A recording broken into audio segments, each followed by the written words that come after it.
everybody, and welcome back to the Formulafred Racing channel.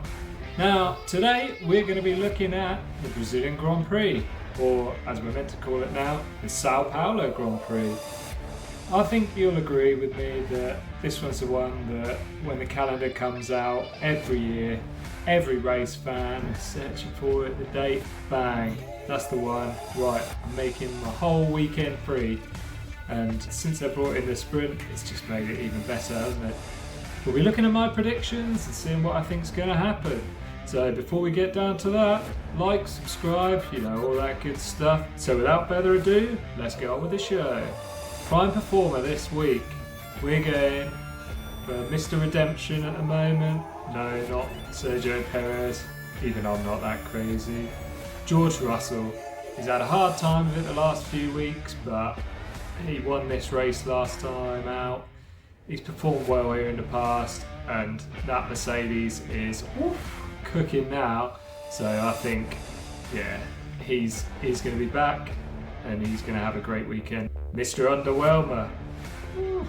Well, the last few times that I predicted this, they've gone on to do something great. And the last time I predicted this guy, he won the race. And no, not Max Verstappen, Carlos Sainz. I just can't see that the Ferraris are going to have a good race this weekend. I'd love to see them back on top, get them winning again. They've had a good run the last few weeks, but no, I just cannot see it this time. So poor old Carlos, I think this one's just not for you, mate. So we'll do the sprint predictions first. So the sprint shootout, first place, my man, Lando Norris.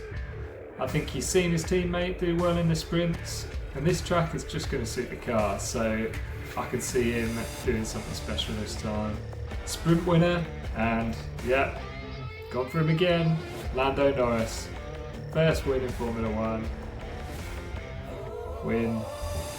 So, like I say, Oscar's done it, the team's firing on all cylinders, and yeah, I think it's time for Lando to shine on this one. Now, Sunday's race, Sao Paulo. I mean, I cannot remember the last time that it was a bad race, and it always keeps me up. Always going to watch it, always going to expect the unexpected. I think this is the only place other than Spa where there's changeable weather, like at the drop of a hat. I mean, and man on pole this time. He's taken advantage of these inclement weathers before. That's going to be Lewis Hamilton. The guy, he just loves this track. I mean, won his first world title here, won here numerous times. Probably should have got the win last year, but I think the team really wanted George to get that first win. I mean, they've made him an honorary citizen, even after, at this track, in their home Grand Prix, he beat their hometown driver Massa to the World Championship victory on the last corner of the last lap of the last race. I mean, you couldn't write it. And we still haven't seen anything that dramatic. That is legal. So, Lewis Hamilton for pole for me.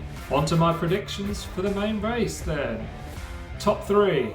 So, it's an all-British affair here. George Russell in third place, Lando Norris in second, and Lewis Hamilton taking the victory. It'll be his first victory since Qatar 2021. I mean, I didn't think I was ever going to see a time when he's gone that far without winning, but unfortunately that's just where we are at the moment. But he's going to get back to the top step and be loving life. And then it's the big one, Fred's far-fetched forecast. So, on this one, you're going to say, what on earth are you talking about? But, Max Verstappen, DNF. Now, we've not seen that for a while, and I mean, I had to go back and check. And he is not DNF since the 2nd of April 2022 at the Australian Grand Prix. That was 38 races ago, 582 days. I mean, he's due for it. Come on, please, gods. do something, have a crash, have an engine failure. I don't mind, just don't let him be on the podium. Like, just don't let him win. Let's all do a rain dance, let's all get there. Let's do something. I know Max is spectacular in the rain, but yeah. He's had a few weary moments on this track in the past. Hopefully Ocon comes up clutch again, knocks him off, and yeah, let's see. So, with all that being said, I'll see you next week to find out how I got on. See you next time, guys. Bye bye.